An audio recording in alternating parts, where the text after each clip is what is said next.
Okay, I think it's just gone 7 there. I see a few people more still coming in, so but we'll make a start, and people can still join us. So good evening, everybody. I hope you can hear me okay. We're very glad to have you with us this evening, and you're very welcome to join us for our Exploring Your Roots, Leaving Hearth and Home webinar. My name is Elaine Hill. I work with Mid Antrim Museum, which is part of Mid and East Antrim Borough Council. And tonight I've also got my colleague Jane Clark, who's Museum and Heritage Manager, who will be doing the question and answer session later on after the presentation. This is the first evening of a series of 3 webinars, which will also be held tomorrow night and Thursday as well, so covering Ballymena, Larne and Carrick, Fergus. And we're able to bring you these webinars thanks to funding from the Museum Development Network, the Art Fund and Northern Ireland Museums Council. So our speaker this evening is Natalie Bodle. I'd like to welcome and introduce her. Natalie runs Roots Revealed, and she's a genealogist who undertakes family history research. And she's also works as a tour guide who provides bespoke ancestral tours for visitors to the area. So we're very much looking forward to hear her presentation. This evening's webinar is part of the work that the Museum Service does on the theme of immigration, and we wanted also to highlight resources available for your own family history research over the next 3 evenings. So Natalie will be happy to take questions at the end of the presentation. We would ask that if you want to ask a question, that you use the question and answer buttons at the bottom of the screen rather than the chat function, as this is disabled at the minute for this webinar. So if you have a question, type it in the box, and we'll pick it up and be able to address that at the end of the presentation. Also, just to let you know that this webinar is being recorded this evening, and it's hoped that that'll be made available at a later date online. So just to make you aware of that as well. So we very much hope that you enjoy this evening and the presentation, and I'm going to hand over to Natalie now. Thank you. Okay, thanks very much, Elaine, and thank you very much for inviting me to do this webinar. So this is one that certainly I've been looking forward to doing. I am going to turn off my camera so it's not a distraction, so that you're just able then to concentrate on the PowerPoint presentation and the information that's provided there. I'll turn it back on at the end of the presentation so as we can do any of the questions and answers.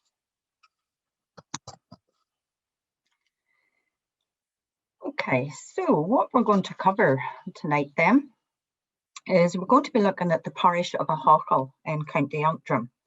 And as part of that then, we'll look at the Ahaka Old Graveyard. It's one of the oldest in the county. And we will then move on to look at some further information about President Chester Allen Arthur and Arthur Cottage, which is where his father was born, and his ancestors lived for a period of time before they emigrated. We're going to then look at immigration from Ulster in the 18th century specifically. And then whenever the immigrants were heading over to the New World, what was it that faced them on their journey, and whenever they arrived there? And then we'll cover some of the sources that you'll be able to use for your own research for immigration. So the parish of Ahaka, the name is taken from the Irish, meaning field of the yew wood. And the pronunciation, as far as I know, is Ahu Ahwilya, so, or something of that ilk. So known as Macrahakal, Huhohal, Macrahal, in the past, so it's had variations on the Ahaka name, and this outline in blue then shows you just where it is, so you can orientate yourself to the map just in case you're not entirely sure where it is. So it lies to the east of Portlaoin and to the west of Ballymena.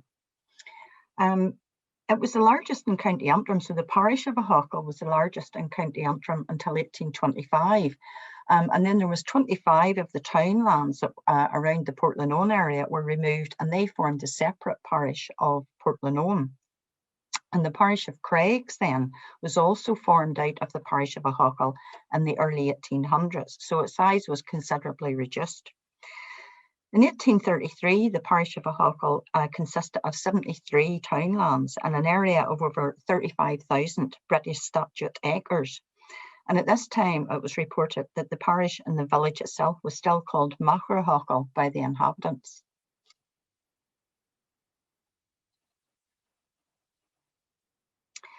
So in 1730, Ahaka had about 200 families, but the population only seems to have dwindled considerably, because by 1837, there were only 421 inhabitants.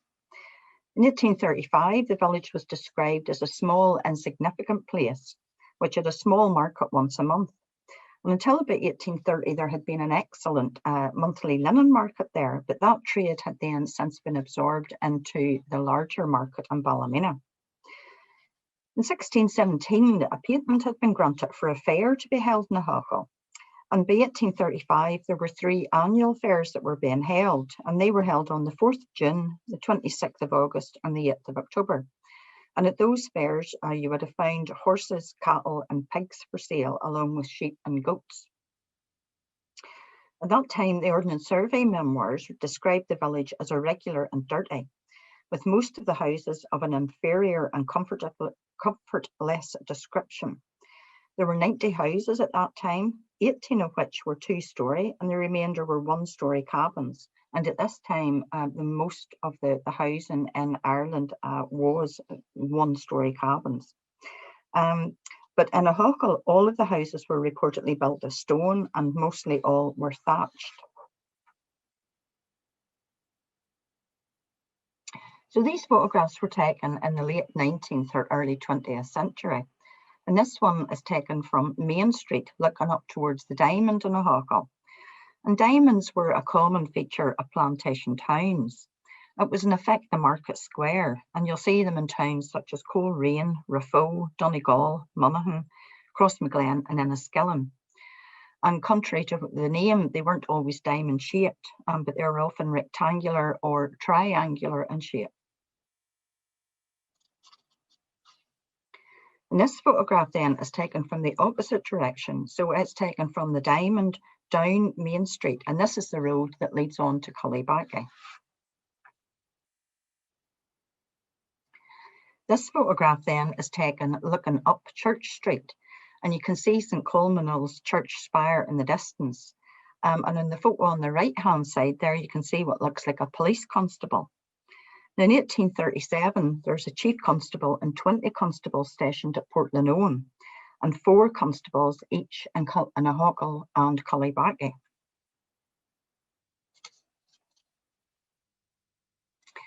So this is the old First Presbyterian Church in Ahaka, and the Presbyterians had arrived in Ulster from Scotland in the early 1600s. The first Presbyterian minister was Edward Bryce, and he had settled in Ballycarry in 1613. But the first Presbyterian minister who had been recorded at Ahaka was John Shaw, who was ordained in May 1658. But he was deposed by the bishop in 1661, but he continued to minister on a private basis amongst his people. The Presbyterian meeting house had been rebuilt in 1762, and it was described as having a spacious gallery that could accommodate 1,000 people. There were 2 seceding meeting houses and also a Roman Catholic chapel. The first seceding meeting house was rebuilt in 1806, and by 1835 it still had an earthen floor, and it could accommodate 400 people. The second one was built in 1796 and could accommodate 800 people. So the penal laws that had been introduced from 1691 onwards were designed to make sure that the Church of Ireland, which was the established church, retained its monopoly of power in Ireland. And although those penal laws were gradually relaxed through the mid to the late 18th century, the Irish Parliament still retained a very keen interest in religion and the religious makeup of the people of the country. The Church of Ireland remained as the established church until 1871. In March 1766, the Church of Ireland clergy were ordered by the Irish House of Lords to make complete returns of all of the heads of households in their respective parishes. And although the original returns were lost in the destruction of the Public Records Office in Dublin in 1922, we're fortunate that there are extensive surviving transcripts, mainly due to the work of Tennyson Groves, who was an antiquarian and a genealogist who worked in the Public Records Office in Ireland before 1922. So we are fortunate that the records for Ahaka have survived, and they record 1,363 names in the parish of Ahaka. You can find these records on the name search on Pronate's website.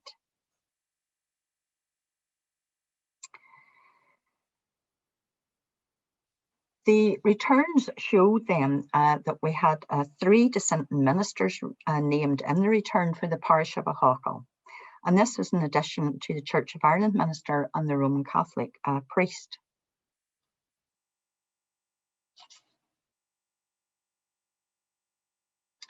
We come then to the Ahaka Old Churchyard. And this is the site of a very early church. It was a religious site that was believed to have been founded by culminal, who was a nephew of Columba in the late 500s. And these are the foundations and the low walls of what remains. And then this vault is in the end of the church. So it's for the Moore family of Ballyconley. Now, tradition has it that this was the 4th church that had been built in County Antrim. The first was said to have been in Connor, which is a village just outside Ballymena. The second in Ballymena itself, and the third in Skerry. And around 1375, the rector of Ahaka was promoted to the Bishop of Connor. So this suggests that this was an important parish to have someone who was elevated to such an important position. And it's thought that the church itself that originally stood here had been burnt in the 1641 rebellion, and then a new church was built on the same spot in 1700. In 1768, it was reported that the church was in good repair and it was re-roofed in 1828. But increasing attendances as a result of the Ulster Revival of 1859 led to the building of a bigger church nearby, which became St. Culminals Church of Ireland. And that's the photograph that you can see here. This church is still in use. Back to the old churchyard then, and we'll just have a look at some of the graves or the headstones in the graveyard. So most of the memorials with visible inscriptions date from the 1800s. And one example that we have is the O'Rourke Memorial. That proclaims the family's roots in Connaught, and they were the lineal descendants of the O'Rourkes of Breffni in County Leitrim. They traced their lineage back to Eochaid Moyavan, or Moyvain, who's the King of Ireland in 366. And he was the father of Niall of the Nine Hostages, who in turn was the ancestor of the O'Neill dynasty. Eliza O'Rourke married Dr. James Lawson Drummond, and he had died in 1853, and he's also buried here. He was an interesting man. He had served as surgeon in the Royal Navy, practiced as a doctor in Belfast, and he was one of the founders of the Belfast Natural History and Philosophical Society. He taught anatomy, physiology and botany at Royal Belfast Academical Institution. And he was interested in cultural matters. He was president of the Belfast Literary Society. And in addition to the graveyard that is in, or the headstone is in the graveyard, he and his wife are both commemorated on memorials in the new church of the St. Culminals. The oldest headstone in the graveyard is that of Hugh Weir, which is dated 1697. So the headstone on the left here commemorates Isabella Rogers, who lived from 1822 to 1877, and William Rogers, who died in 1758, aged 56. Also his wife Eleanor, who died, I think it was 1815, and she was aged 76, and their son William as well. And on the right, we have a headstone for Rose Hannah, who was the late wife of Adam Hannah, who died in 1758. And it features this large winged cherub, which is quite unusual. Another person who is buried in this particular graveyard was Edmund Stafford. He died in 1713, and he's buried in this graveyard, although there's no memorial that's visible to him today. So he was descended from Captain Sir Francis Stafford, who had defended the English garrison at Portlaoise. He had been granted land in Portlaoise in 1572 at the time of Queen Elizabeth I, and he had built a castle in Portlaoise on the River Bann, although it no longer stands. The castle had been built to keep a check on Phelim O'Neill and to curtail his increasing power in territories.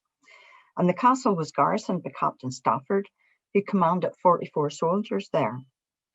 He had been given 14 townlands, and many of his soldiers remained here rather than return to England. So they built houses around about the castle, and the origins of the village of Portlaoise can be traced back to this time. One of his descendants was Colonel Stafford, who prevented the Irish from crossing the River Bann at Portlaoise at the time of the Siege of Derry. He had raised a militia force from his tenants, and he repulsed the Irish by firing from a battery. The family made a number of powerful marriage alliances and included the O'Neills and the Hills of Hillsborough Castle in County Down. The Hills and Stafford alliance produced a daughter, Anne, who married the Earl of Mornington and became the mother of the first Duke of Wellington. Now, this monument is to the Decky family, and it's maybe not terribly clear, but there is a coat of arms on there, so it's the Decky coat of arms. John Decky was a native of Ayrshire in Scotland, and he came to Ireland at the time of the plantation. The Decky's house at Ballymully near the Roe Water had been burned by the army of King James when he was retreating from Derry. Adam Decky lived at Ballydonnelly, and after the revolution of 1688, he had concealed in his house 2 priests who had been sought by those in power, and he hid them in meal barrels. Now, the penal laws meant that Catholics were not allowed to own land, and he took land then for his Catholic neighbours and his own name, which meant then that they could avoid those penal laws. And he was also extensively engaged in the linen industry. So the Catholic priests publicly blessed Adam Decky and his descendants for 7 generations. It's thought that Adam Decky also lived at Ardvinnis, which is a Georgian house opposite the entrance of what's now the Kilgorm Manor Hotel, which is just lie between Kilgorm and the village of Cullibaggy. So the Decky family had inherited large wealth through the marriage with the O'Nellans of Ballydonnelly near Tuam, and they became one of the most prominent linen families in the area, and they had 5 different companies at one time. In 1705, John Decky, who was the son of Adam, was reputed to have been the first linen merchant to erect a power-driven bleach screen in Ireland, and he built the Low Park Works on the left bank of the River Main. In 1778, John Decky, Esquire of Cullibaggy House, raised a corps called the Cullibaggy Volunteers. And this was part of a wider part-time military force called the Irish Volunteers, who were raised during 1778 and 79, or 89, 78 to 79. The original purpose of the militia was to guard against invasion and to help preserve law and order at a time when regular troops had been sent to America during the War of Independence. So Mid and East Antrim Council have got this Churchyard Trails booklet, which is one that you can download on the website at that address. And there are 2 different trails within the publication, and they highlight the significant heritage of ecclesiastical sites. So the pre-Reformation trail explores the history of some of the oldest remaining traces of built heritage in the area. And it highlights sites that have been used for Christian worship from the time of St. Patrick and before the formation of the Protestant faith in the early 1500s. The second trail in the booklet then covers the Covenanter or the Reformed Presbyterian sites. So lots of interesting and useful information to say that you can download from that address.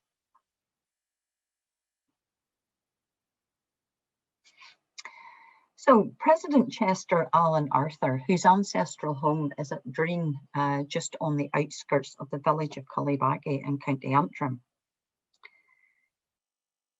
Now, Cullibaggy was described in 1833 as a small village on the left bank of the River Main, and it had neither markets nor fairs. There were 2 Presbyterian meeting houses in it, and one of these had been erected in 1737, and it could accommodate 700 people. The Covenanters meeting house could accommodate 350 people. In 1835, it was noted that there were some very tasteful and comfortable cottages in it, but that the village was dirty and irregular. And it was commented that it was a pity more attention was not paid to cleanliness and uniformity. At that time, the village contained 42 one-storey houses and 9 two-storey houses, and most of these were thatched. 2 years later, it was recorded that the village had 235 inhabitants. The first Presbyterian minister recorded at Cullibaggy is James McCreight in 1730. He died in 1757, and he was succeeded by Alexander McMullen, who had been the minister of Brishain and was then moved to Cullibaggy in 1758. And he was one of the dissenting teachers recorded in the 1766 religious census, and he went to America in September of 1772.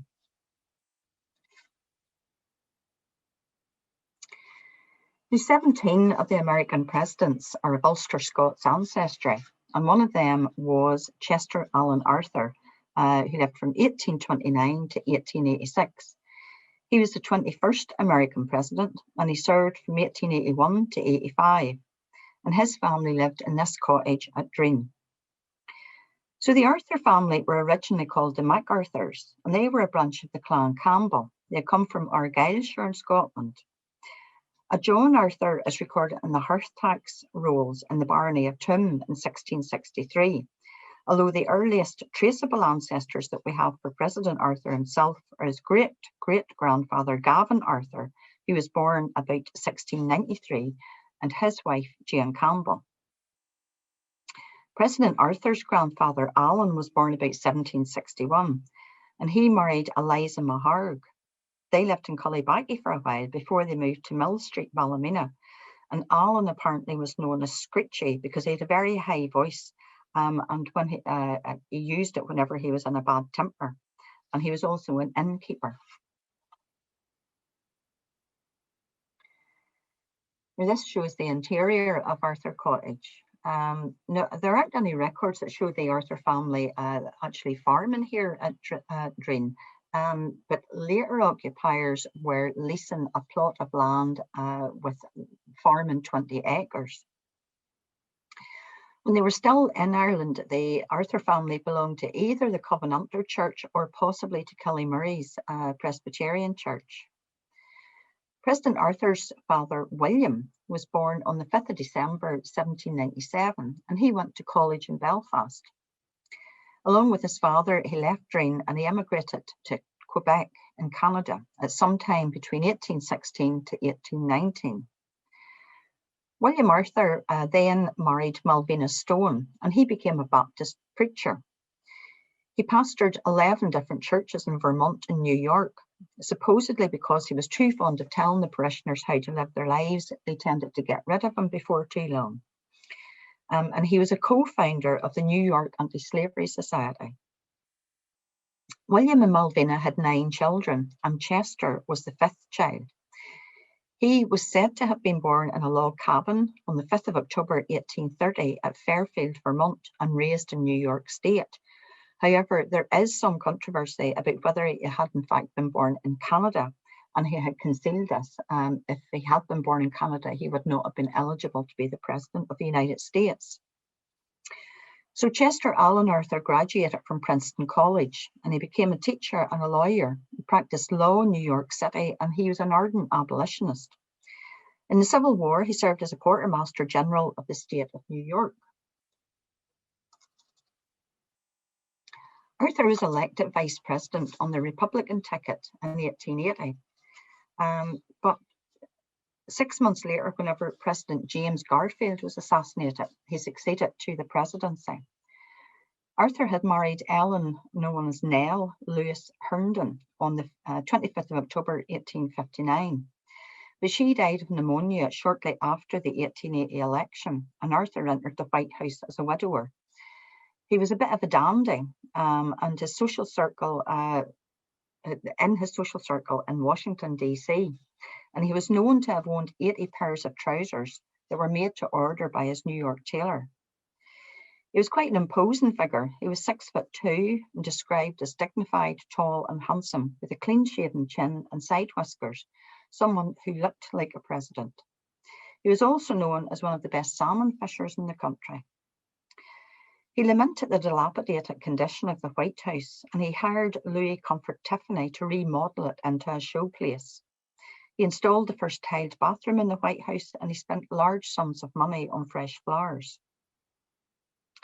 His sister Mary Arthur McElroy acted as his White House hostess. And in 1882, accompanied by President Arthur's schoolboy son, Chester Allen Jr., they paid a visit to the old Arthur homestead at Dreen, seeking out family members who still lived in the area. As president from 1881 to 85, Arthur had supported civil service reform, which provided for the open appointment and promotion of federal employees based on merit rather than patronage.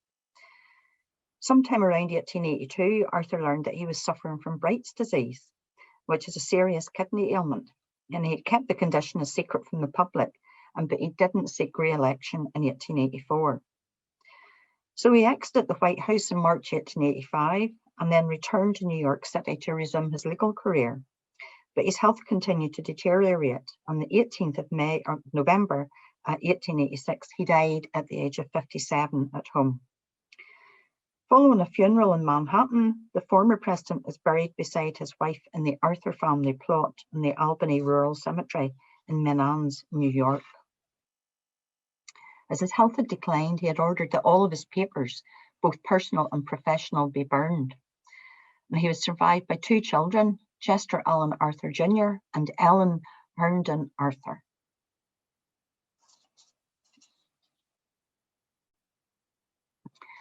So the Arthur family had immigrated between 1816 and 1819. And we've mentioned the ministers from the parish of Ahaka who immigrated in 1772. One of the key people in this exodus was the Reverend William Martin.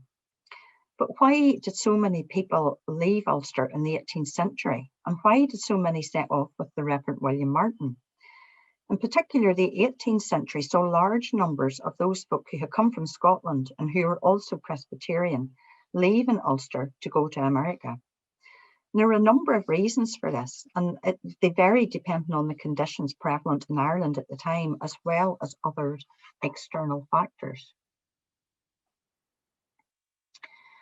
So in 1636, the Eagle Wing was the first known ship to set sail from Grimsport in County Down, and it was bound for Boston with 140 Presbyterians on board, and this included 3 Presbyterian ministers. They left because of religious persecution. 2 months later, the ship returned badly damaged to Carrickfergus Harbour, with the Presbyterian minister on board and the ship's captain agreeing that it was God's will that they return. But this didn't put a stop to the immigration, and in the 18th century there was considered to be 5 great waves of immigration from Ulster to America. 1714 to 19 saw a drought in Ireland, and it ruined crops, curtailed the supply of flax, and meant that the cost of food soared for the townspeople. In 1716, the sheep were struck with a disease called rot. Severe frosts over northern Europe during the same decade crippled the supply of food, and in 1718, the smallpox epidemic raged over Ulster, while the following 3 years brought fevers in the winter months. In May 1717, the first known emigration ship set off from Larne to Boston. It was the Friends of Goodwill, and it set sail on a difficult and storm-tossed journey that took 3.5 months. It's thought that about 5,000 people departed Ulster for the American colonies in 1717. In 1718, 11 Ulster Presbyterian ministers had petitioned the governor of New England for a grant of land, and in that summer, 5 ships left Derry Quay for Boston. In 1718, the Reverend James MacGregor of Ahaka brought 900 people from Londonderry, McCoskin and Coleraine. They would then eventually settle at New Londonderry in New Hampshire, and their story and their names are well documented. An estimated 400,000 people perished in the Irish famine of 1740 to 41, and this led then to a third great wave of emigration. The 1754 to 55 wave was encouraged by appeals from those people who had already settled in America, so they asked their friends and their family to join them, settling the new lands in Virginia and the Carolinas. And there had also been a drought in Ireland, which is another determining factor. It's thought that in the region of 120,000 to 180,000 people emigrated from Ulster to America in the 1700s. And during this period, Presbyterians were by far the most numerous religious denomination. So these people left family and friends behind. The immigrants sent news back home telling their loved ones about the new life that could be made and telling them about the plentiful and the fertile land and the freedom of worship. Each wave of those who left and settled in the new land made it easier for others to follow. So it's thought that the Ulster Scots descendants in the US now number up to 20 million people.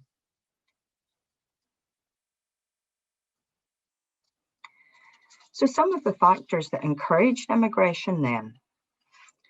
Well, you had religious factors. The Test Act had been passed in 1703, which required all office holders in Ireland to take the sacrament according to the established Episcopal Church, in other words, the Church of England.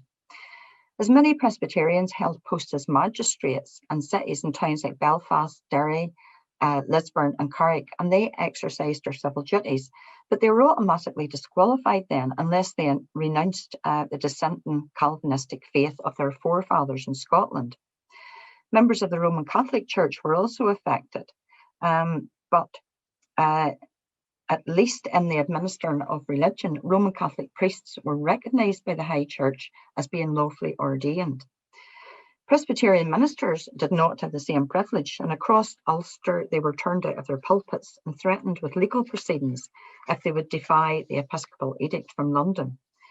Ministers had no legal standing, they were unable to sanctify marriage, and in some parts of Ulster, the people were not even permitted to bury their dead unless an Episcopalian officiated at the funeral and read the burial service of his church. Dissenters were barred from teaching in schools. And it was announced that the children of Protestants not married by the rites of the established church should be regarded as illegitimate. Dissenters were not allowed to serve in the army, the militia, the civil service, or be a commissioner or of the peace or sit in municipal corporations. So this left the Presbyterian population deeply resentful and almost totally alienated from their political masters in the Episcopal Church. The Church of Ireland also demanded payment of tithes, regardless of a person's religious denomination, and increased the burden of those tithes.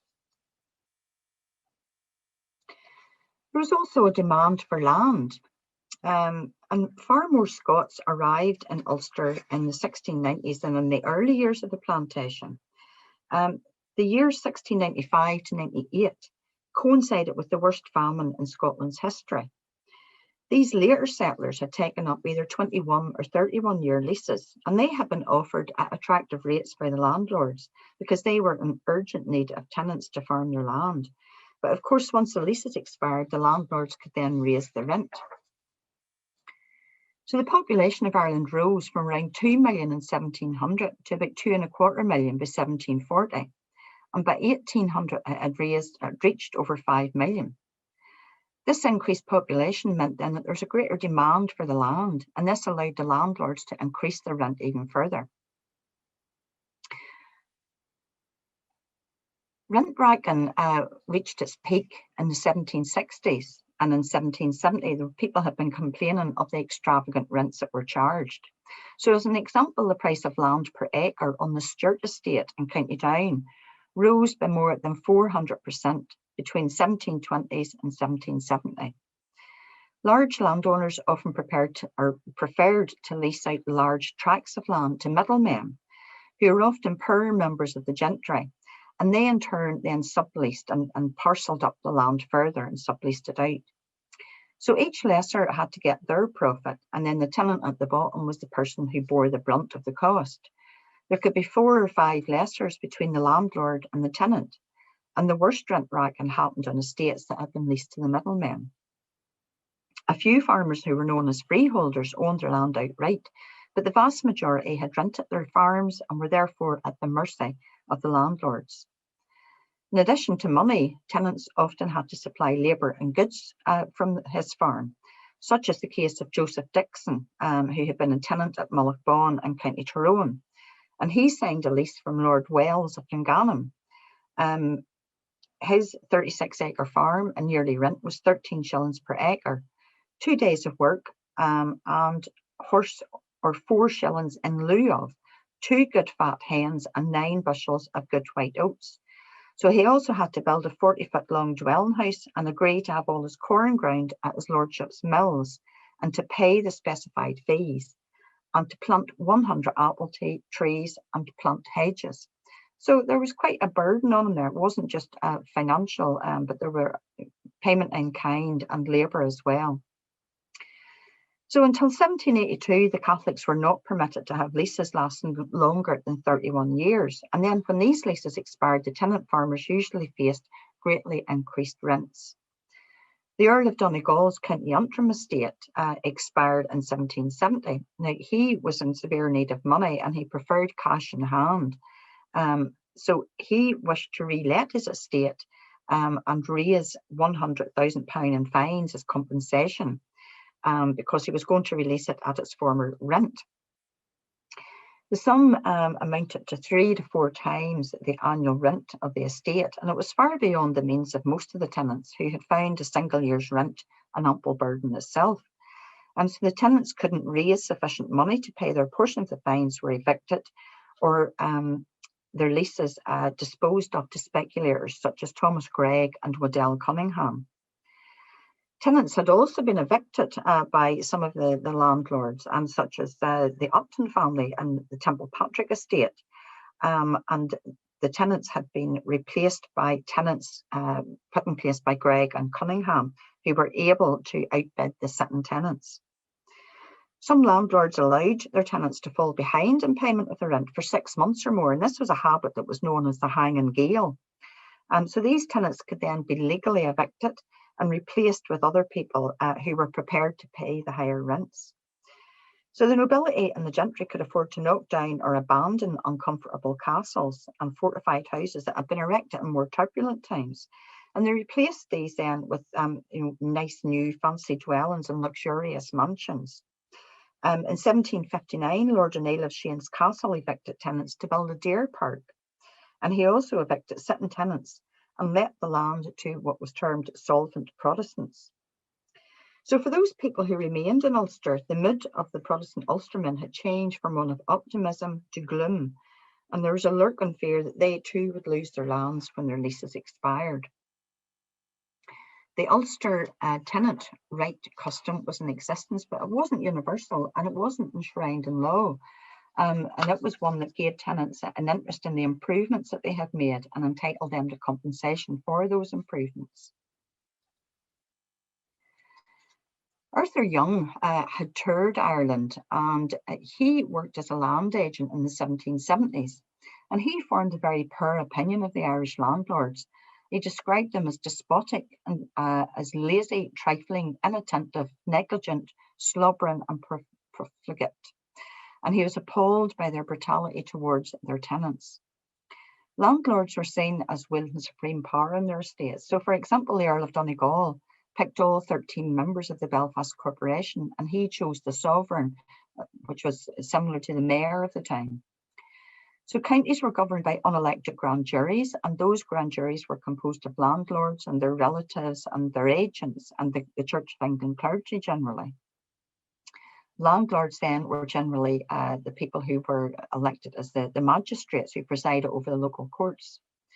But often the landlords were absent from their estates and they left the day-to-day running to their agents while they enjoyed the high life in Dublin, London and the continent.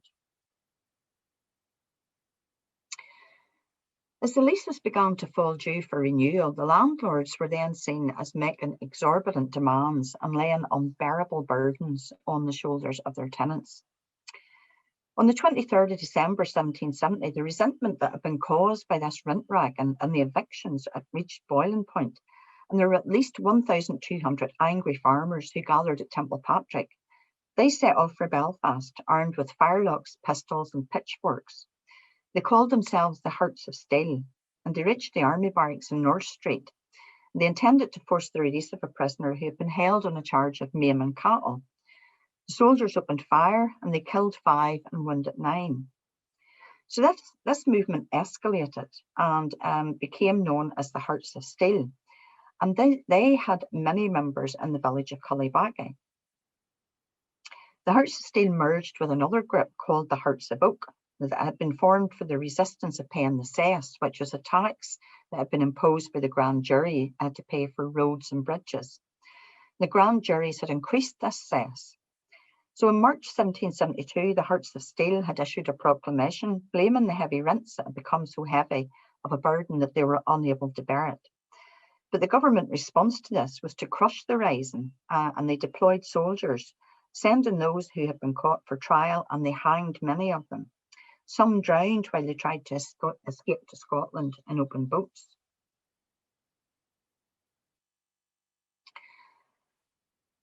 Ireland had suffered from severe economic downturns in the 1770s, and during this time the linen trade suffered, and as a result many lost work. So there were many farmers who were employed in the linen trade, both in growing the flax and spinning the yarn and weaving in the home. And they used this generally to supplement their income from farming. Arthur Young had noted that when the linen trade was low, the passenger trade was always high. So although the costs were rising in the form of rents, tithes and taxes in the period between 1710 to 1770, the average price of linen cloth rose only by 20%. In the several years prior to Reverend Martin's 1772 migration, migration had been made by the provincial government to provide bounties of land for those poor Protestants who would leave their homeland to settle in the colonies of the Carolinas.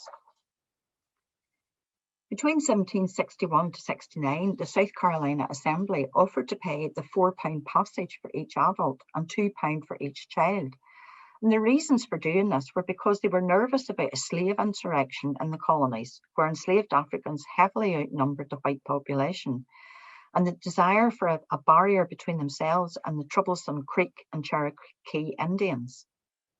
So in order to avoid undesirables, they demanded that immigrants provide certificates of good character. The land in America was to cost £5, and the acreage was determined by family size. So if the immigrant had no money, the land was free. And since these Scotsmen were generally thrifty with their money, not too many of them could come up with the £5. So the ship owners were keen to get passengers to fill their ships, and they sent scouts through the towns and villages to paint a glowing picture of life in America. Immigration agents worked on behalf of those who had been granted the large tracts of land there, and a condition of the grant was that they had to fill the land with a specified number of settlers. So they engaged these agents to canvass the countryside in Ulster and to secure the best possible colonists for their tracts of land. The agents for procuring indentured servants promoted colonisation among the poorer people who couldn't afford their own passage. And it's thought about 100,000 of the Scots-Irish began their life in the New World as indentured servants. A person agreed to have his services sold in the New World for a period of time to some master. And as a result, then he would be conveyed across the Atlantic at no cost to himself or herself. And then when the ship arrived in the American port, a sale was announced. The colonists who wanted a servant looked them over and bid for them. The term was generally for 4 years, although sometimes it went to 7. In addition to food, clothing and lodging while they were an indentured servant, at the end of the term, the servant was supposed to be supplied with a specified set of tools, a sum of money, and possibly even cattle and weapons. He was then entirely free to make his own way into the world and settle where he wished. So it certainly seemed that there were many good reasons to leave and not many good reasons to stay, which explains why we had the large number of immigrants in the 18th century.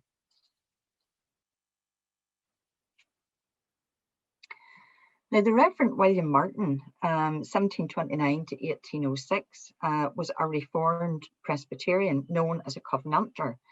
And they got this name because of their adherence to the Scottish National Covenant of 1638 and the Solemn League Covenant of 1643, which pledged that Scotland and England would root out and destroy prelacy and popery and reform the churches according to the word of God.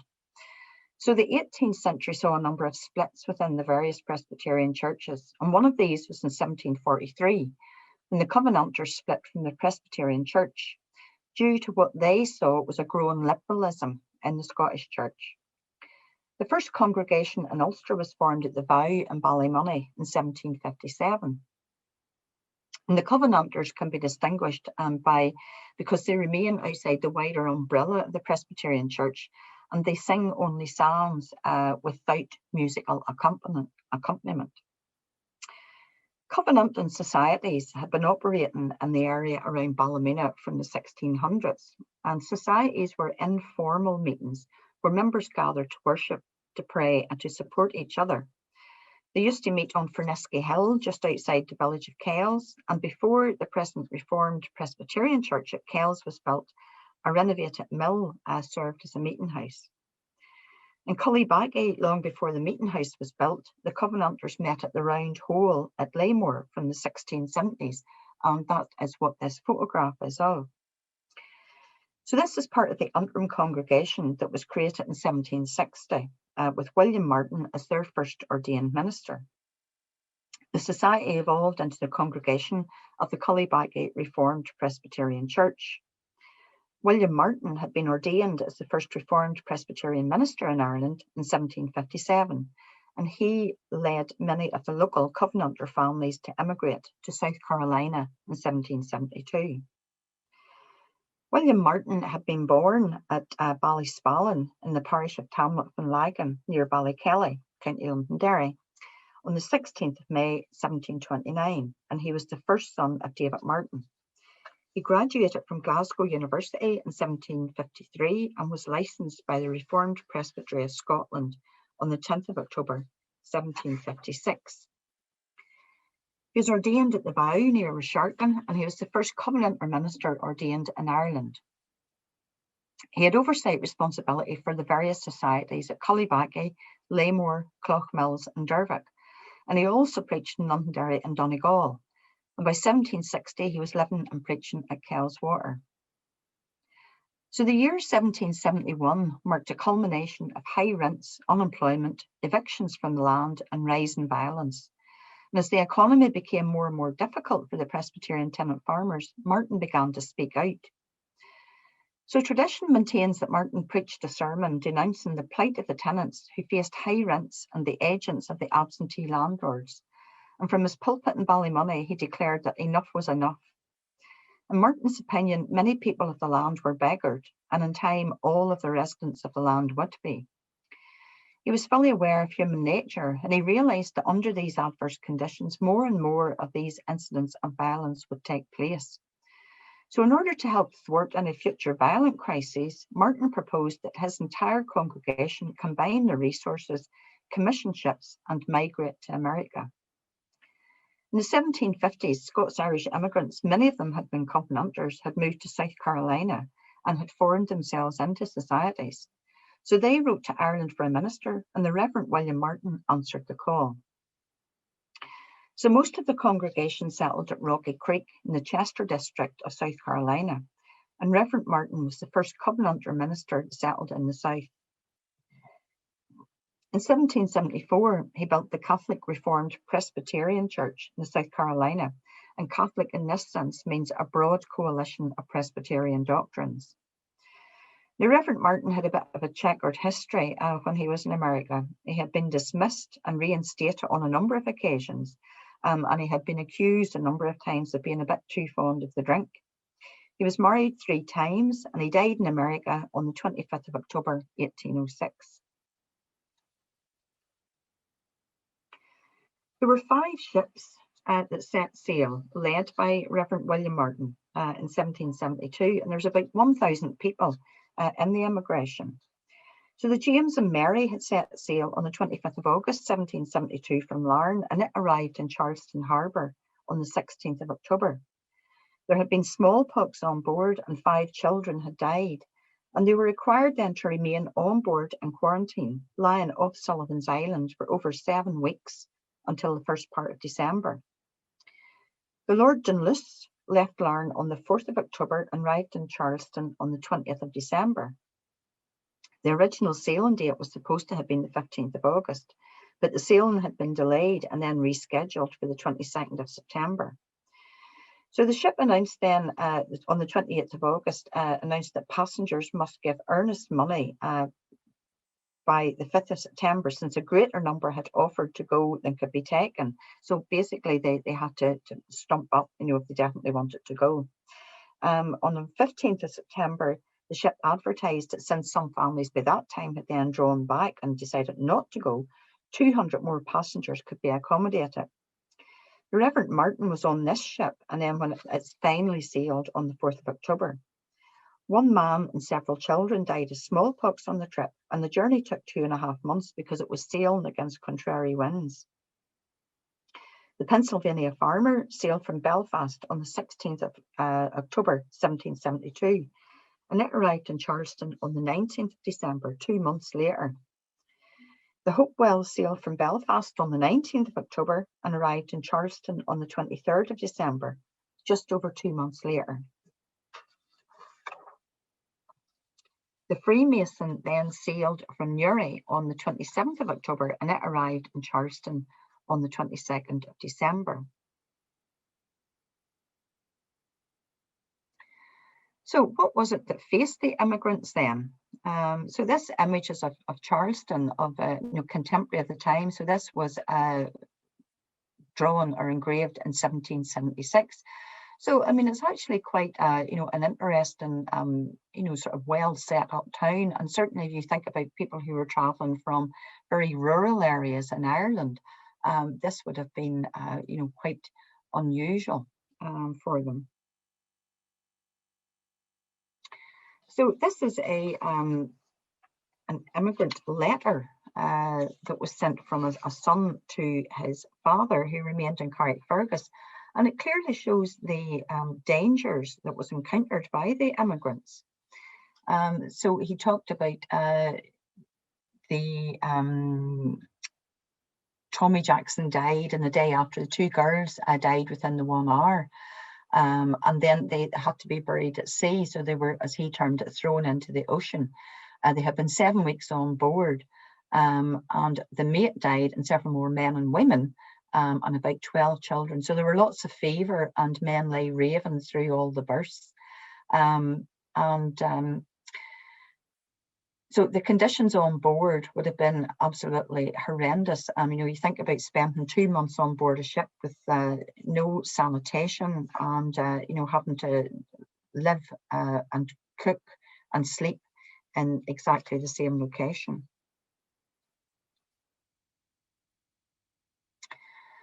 So this was a poem that was written by Captain Martin. I don't think there was any relation to the Reverend William Martin, but he was the captain of a British warship, and he wrote this in 1769.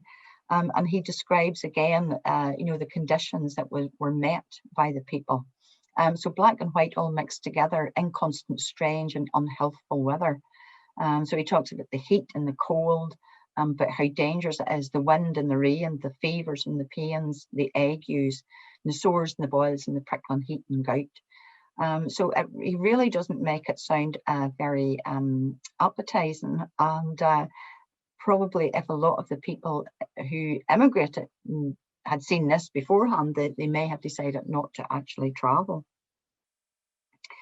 But some of the things then that did meet the immigrants, so the Friends of Goodwill in 1717 had encountered a storm. Now I know that was sometime prior to Reverend Martin's ship setting sail, but it's just an example of some of the conditions on board. So the Friends of Goodwill in 1717 had encountered a storm, which left the passengers very weak and ill, and the food had run low because of the length of delays caused by the bad weather. The provisions had to be obtained from another ship that they had encountered en route, but the food was still being rationed, and it was running low, as was the fresh water. And it had been reported that the crew caught sharks and dolphins for food and collected rainwater on the deck. Things got so bad on board the Friends of Goodwill that lots had been drawn to see who would be eaten first, so they were seriously considering cannibalism. And they arrived in Boston Harbour 3.5 months after leaving Larne Harbour. In the 18th century, the most commonly used type of ship was the three-masted bark, and this was in which the full paying passengers were housed in the poop deck, and those who were paying part of a fare or no fare at all travelled in the area under the main deck, which was usually used for cargo, and often it wasn't even high enough for somebody to stand up in. So the passengers lived, slept and ate in these sort of cramped conditions with the poor hygiene and poor quality food quite often. So you can just imagine the stench in the area, and disease, naturally enough, was common, and there were frequent outbreaks of smallpox. So on arriving in Charleston then, the passengers were quarantined on board their ship at Sullivan's Island if smallpox had been found on board. And it was at the mouth of Charleston Harbour, and it was a hot, sandy place, and it was very barren. There were mosquitoes there and sandflies that bit the legs below the knees. So when they finally were allowed into Charleston itself, they found that the town was one that was described as a pretty town with regular streets and good buildings made of brick and wood, and with a strong fort to protect the town. So there were churches for the French and meeting houses for the Presbyterians, the Dutch and the Baptists. The town was busy and the people were described as polite. There were about 4 black people to every white person, and most of them were enslaved. And some of the churches actually owned slaves and hired them out for money. As far as the land grants were concerned, the immigrants that had set sail with Reverend Martin had been told that the land would be granted to them freely. But when they arrived, they found then that things had changed. And where possible, those who wished to have land must pay for it. So the Reverend Martin was able to get it seen to that those who couldn't afford to pay for the land were granted it free of charge. But because their money had run low by this stage, because they were having to pay for food and lodgings in Charlestown, grants of 100 acres for the head of the family and 50 acres more for each woman and child were then given. And it's thought that they would all have been neighbours in the new land, but that in fact was not the case. So when they lived on the land itself then, it had to be cleared at the rate of 3 acres in every 100 each year. So this was hard physical work, and even the youngest children had to do their bit. So the families lived in tents until they were able to build a cabin, which usually started off as a 1-room cabin. It had a dirt floor and shutters, but no glass in the windows. The crops they grew were very different than those they had grown back home. So things like Indian corn, indigo, rice and cotton. Game was plentiful. There were black bear, raccoon, turkey, pheasant, deer, wild geese and pigeons, as well as the fish from the rivers. But there were alligators in the rivers as well, and they were known to have eaten whole men. There's also danger from Indian tribes such as the Cherokee, and it was thought that the French instigated trouble amongst them and the settlers. So the outbreak of war occurred then in America. In 1773, December, the famous Boston Tea Party protesters destroyed £10,000 worth of tea in protest at the duty, and they used the slogan, "No taxation without representation." War broke out in 1775 and the conflict spread. The Declaration of Independence was signed on the 4th of July, 1776, with the United States declaring that they were no longer under British rule. On the 29th of May 1780, in a battle known as Buford's Massacre, British troops had severely defeated and overwhelmed the Continental Army, but reports circulated that the British had continued to maim and kill even after the battle ended, and that the white flag of surrender had been raised.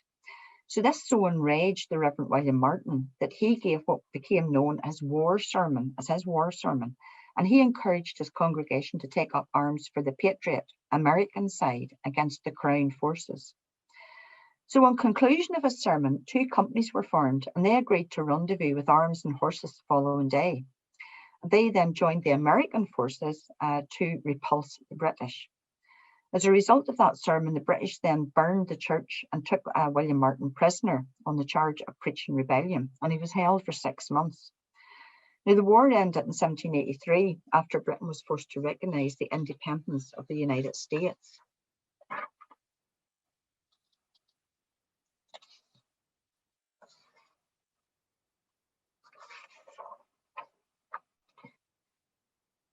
So, of course, the Revolutionary War had temporarily put paid to immigration to the United States, but eventually it recommenced, and then other locations such as Australia and New Zealand started to open up. European settlement began in Australia in 1788, and of course it was used to hold prisoners who had been transported. European settlement began in earnest in New Zealand in 1840. The Great Famine of the 19th century saw much more Roman Catholic immigration, and Irish wakes were a common feature of this time. So a wake was held for the person who was emigrating because it was thought unlikely that their family would ever see them again. And there was often assisted passage. So you'll have heard of the 10-pound poems who emigrated to Australia, but many were assisted during the famine as well. So those in workhouses or orphans, or where orphans were often resettled. And one such scheme was the Earl Grey Famine Orphan Scheme, which saw over 4,000 young Irish women resettled in the Australian colonies. This scheme ran from 1848 to 1850, and it was devised by Earl Grey, who was the Secretary of State for the colonies. And the reason for it was to help relieve the overcrowding in the Irish workhouses, and to meet the demand for domestic labourers and single young women in the colonies. But due then to growing anti-Irish and anti-Catholic sentiment in the colony, the scheme was short-lived. Today, however, about 80 million people claim Irish heritage or ancestry worldwide, and the population of the whole of the island of Ireland is only 6.6 million today. So some of you may wish to know where you can find details about ancestors who emigrated. Now, there are no centralised records. Passenger lists weren't compulsory until the 1890s, and they were often deposited at the port of arrival rather than the port of departure. Quite often people went first of all to Canada because it was a cheaper journey, and then travelled on down to America. And people then ships often went from Ireland to Scotland, in particular the north of Ireland to Scotland. So from Glasgow, the ships to sail to Glasgow, or from Glasgow to the Americas as well. In the United States, you do have customs passenger lists that date from the 1820s and immigration passenger lists dating from 1883. Now, you'll also see some immigrant letters, and they're held on various archives and also on the DIPAM website. DIPAM includes 4 different databases and includes the Irish Immigration Database, which is a range of documents that includes immigrant letters, newspaper articles, ship and advertisements, ship and news, passenger list, family papers, and extracts from books and periodicals. In the Belfast newsletter as well, you'll sometimes find that the ship's captains had asked passengers to sign a declaration saying that they had been well treated on their journey. And these notices were then published in local newspapers such as the Belfast newsletter. So this was designed to allay the fears of future passengers, and to let them know that they would be well treated and well cared for on their journey. Church records, sometimes you'll find within church records then, that the minister will note when someone emigrated, and which members of the family left at a particular time. Within records in the United States, for example, you'll find naturalization records, and you'll also find records of land grants and patents within the US. Now, for some particular books as well, so you've got a couple of different books there with various information on it. So you do have information in the Ordinance Survey Memoirs. So the Ordinance Survey Memoirs were sort of written around the 1830s, 1840s. And for some of those, there are quite lengthy lists of people who emigrated.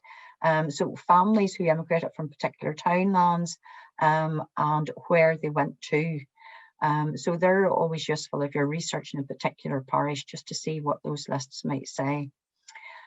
Jean Stevenson then wrote a book, and it contained information about the land grants and research on various families who left with Reverend William Martin. Robert Juan has got some information about the Presbyterians of Ulster. And then John Grenham has a very useful book, Tracing Your Irish Ancestors, which is a chapter on immigration, as does William Rolston's Researching Presbyterian Ancestors in Ireland, and also his Tracing Your Researching Your Ulster Ancestors from 1600 to 1800. So a couple of different resources there that you may find useful. There are also some books on archive.org. So for example, Charles Knowles Bolton has a book called Scotch-Irish Pioneers in Ulster in America. Nell Marion Nugent has published Cavaliers and Pioneers, Abstracts of Virginia Land, Patents and Grants from 1623 to 1800. And Jenny Reveille has got the compilation of the original list of Protestant immigrants to South Carolina, 1763 to 1773.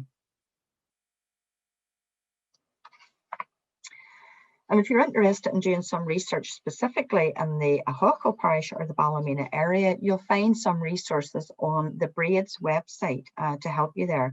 So they do have a page that's dedicated to genealogy resources, and you'll find gravestone inscriptions from 41 different historic graveyards in the borough of Ballymena. Do be aware though that those records are incomplete. Some of the inscriptions are unreadable, and some of the graves don't have headstones at all.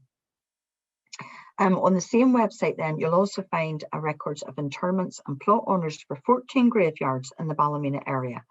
And these records then combined contain over 14,000 names that have been transcribed and sorted by surname by volunteers.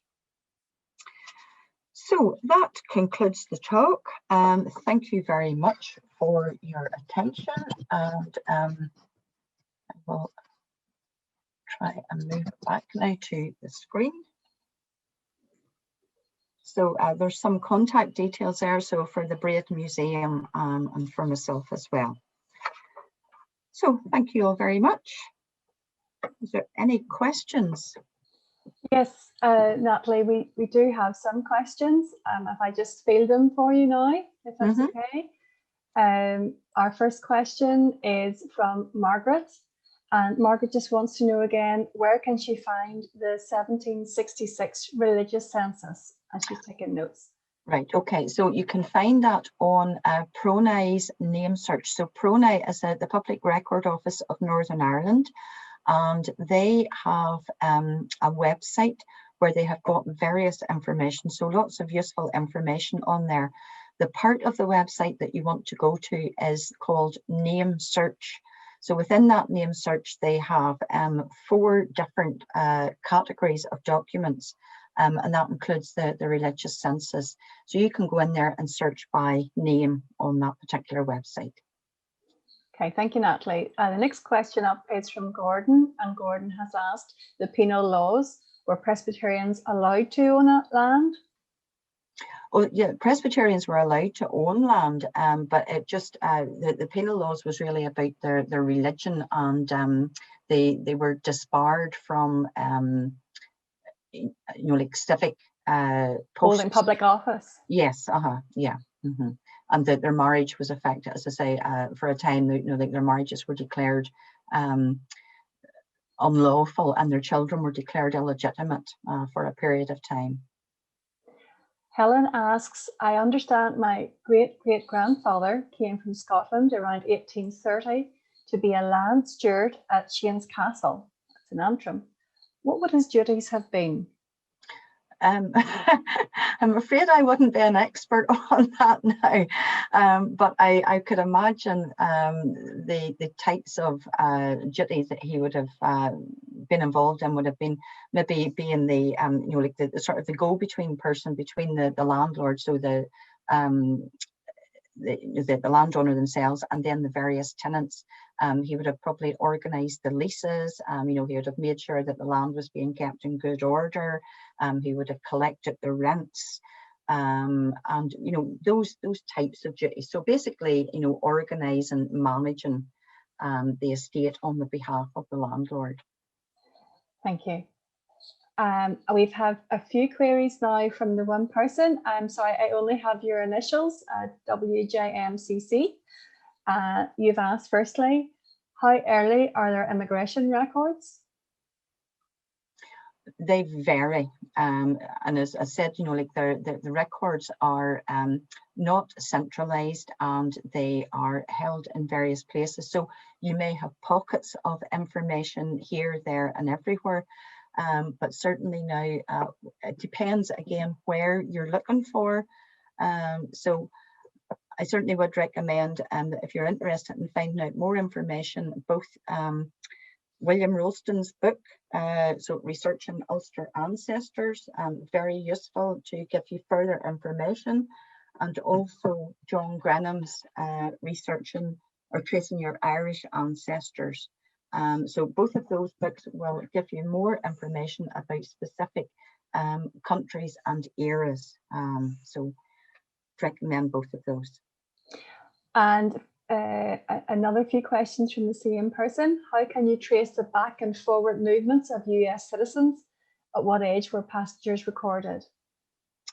Oh, well, when they started doing passenger records, properly recording the passenger records, small children, so everybody who sailed was recorded.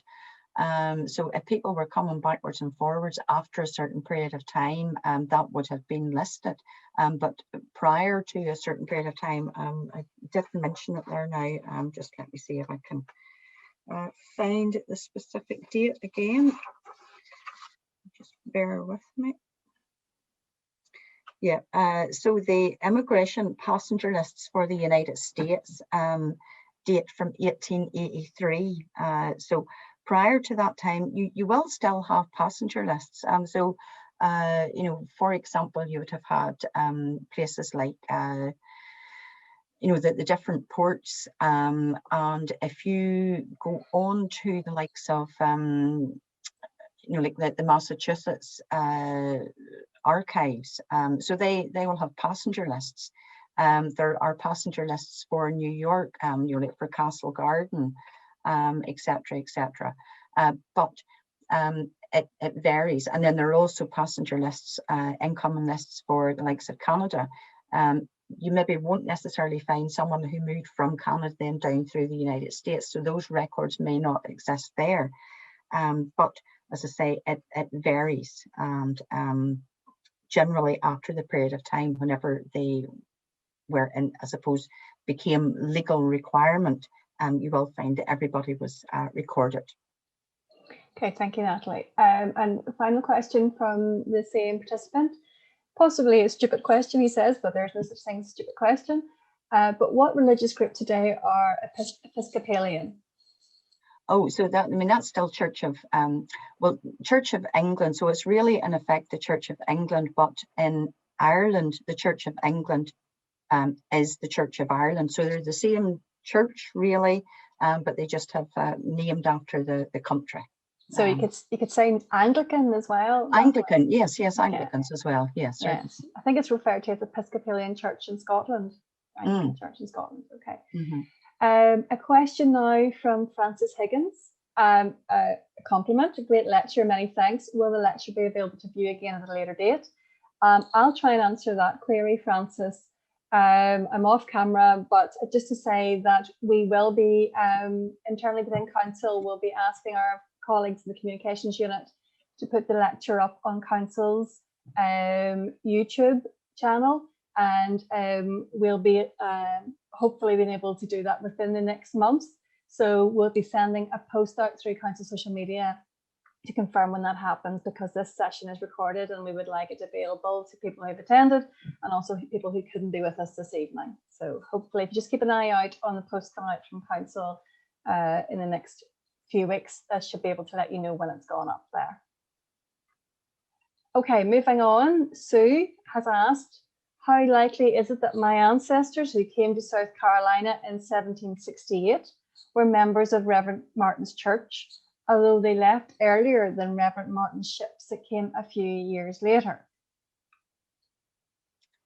Well, I think maybe Sue has answered. Oh, sorry, no, sorry, I'm misunderstanding. Yes, so they left earlier than the ships. They left Ireland earlier than the ships, I think is what Sue means. Yeah.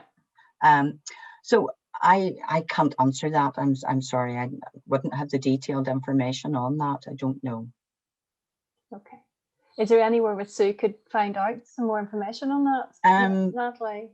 Possibly there might be some congregational lists or some information, you know, on that specific area and on those specific churches in the United States. But again, I don't have the detailed information on that, so I'm sorry, I can't answer that specifically. Okay, moving on. Gordon has asked, penal laws supplementary. So it was just the Catholic population who were barred from owning land. Yes, yeah, and so there were laws in place that the penal laws meant that so the Catholics could own land, but they had to so that the laws changed at various times, you know, through the you know the centuries. So some of them were repealed and then some were enacted and whatnot. So it was a, you know, sort of a fluid situation. But Catholics couldn't hold a lease for any longer than 31 years at a period in time. Catholics could own land, but they had to divide it then. So they had to, each of their sons had to inherit it equally. So the way that we tend to do things in the country at the minute is you know, the eldest son inherits the land, and they inherit all of the land. But this was a way to reduce the power and the influence of any Catholic landowners that were still there.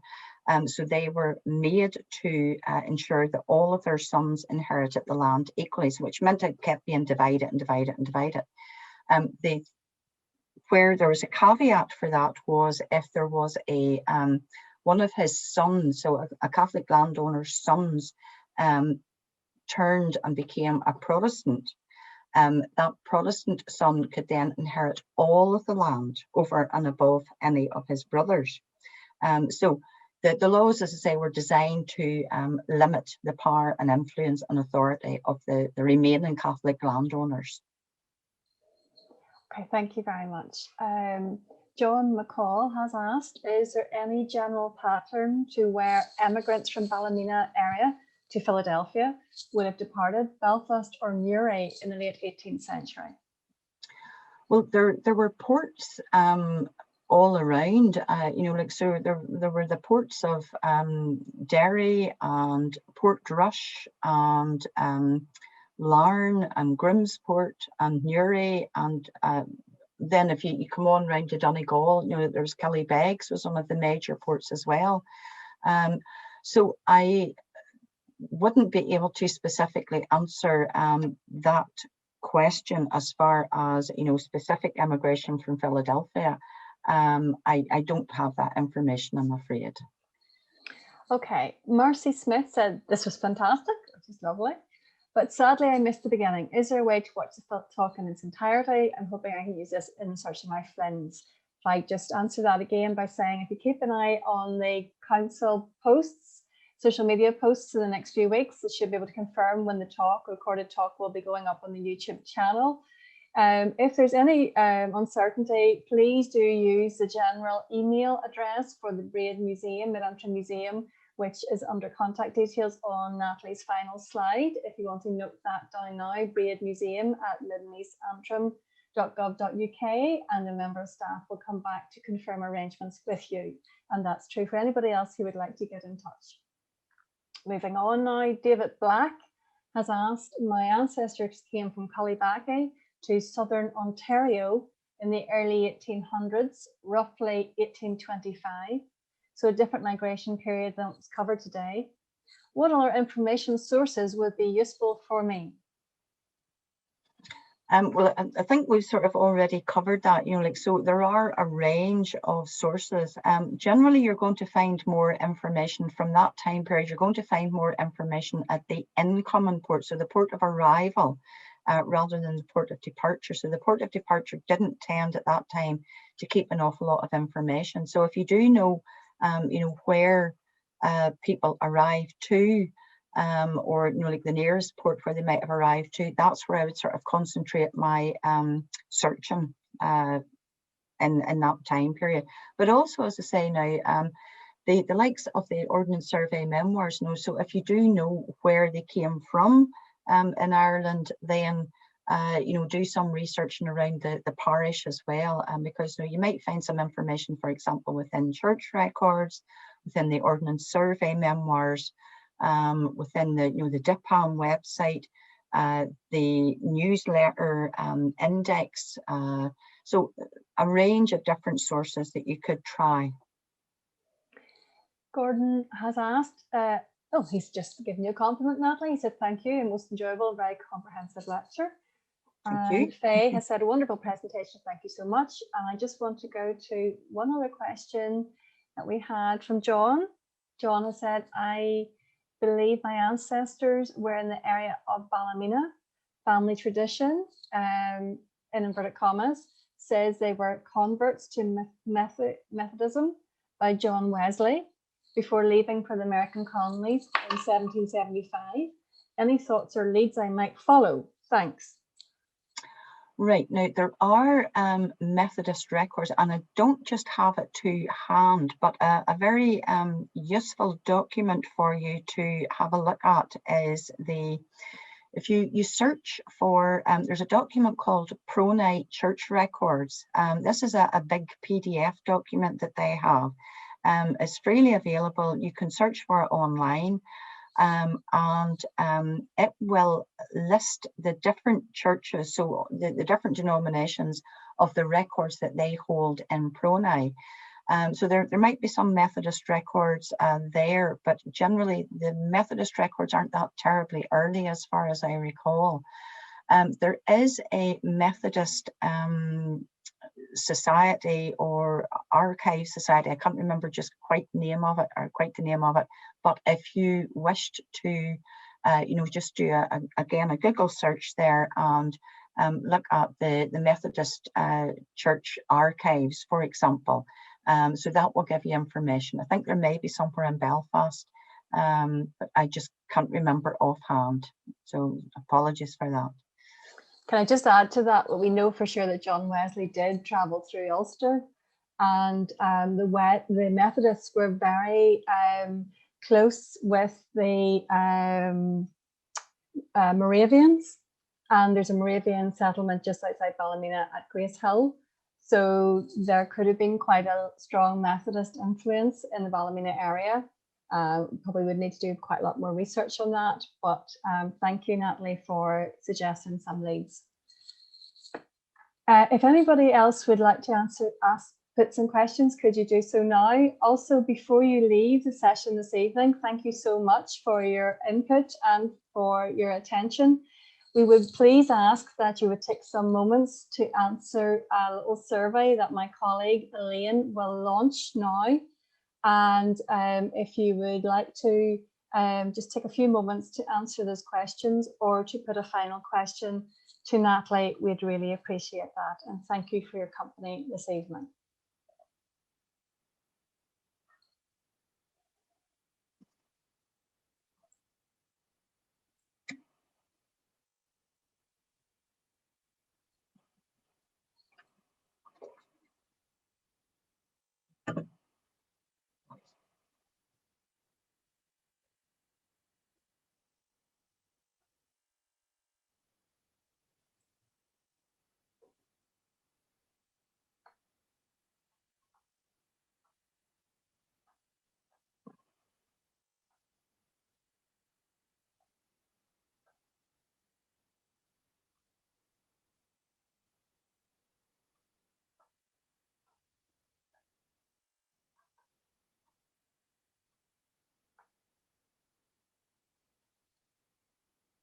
Can I just say that if you have gone for other organisation about finding out for the presentation this evening, if you could just let us know in the Q&A function where you found out through which other organisation, we'd be very appreciative.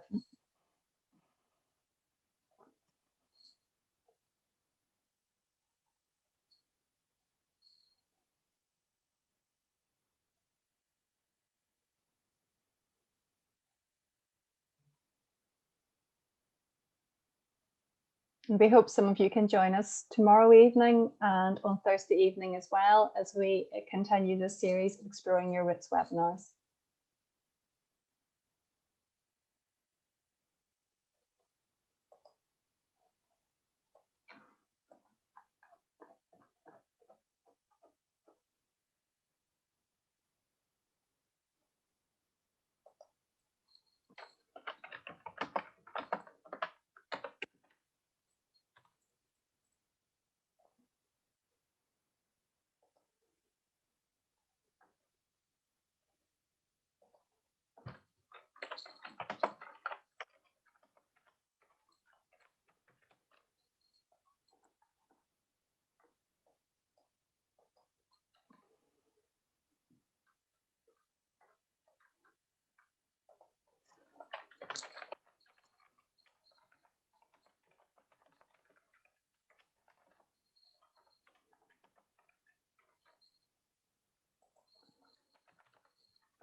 Okay, we'll just give a few more moments for people to give their responses. And thank you for letting us know where you found out about the talk this evening.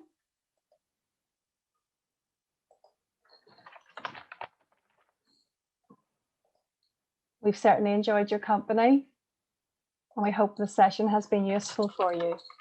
Thank you once again to our presenter, Natalie. And Natalie will be able to pick up on any of your queries from the contact details she has provided if you think of something after this session.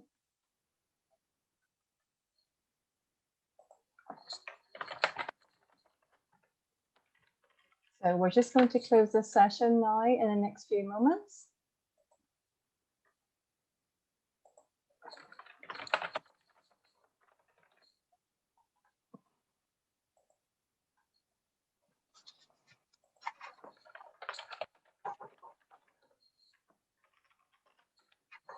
And we hope you can join us again.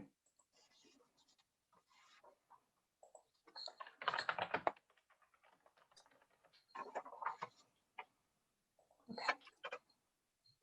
Oh, a late question, Natalie, if that's okay. David asks, my ancestors came from Culibaki to southern Ontario in, oh no, sorry, we've answered that question already, excuse me. Sorry. Okay.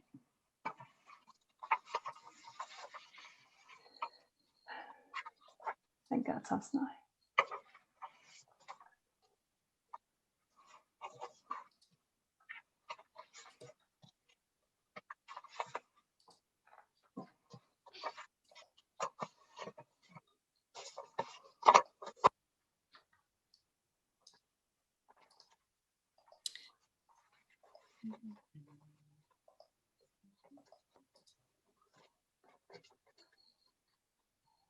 Okay, we'll just, I think, sign out now for the evening. If everybody's happy enough, the session has concluded. Okay, thank you. Okay, thank you, everybody.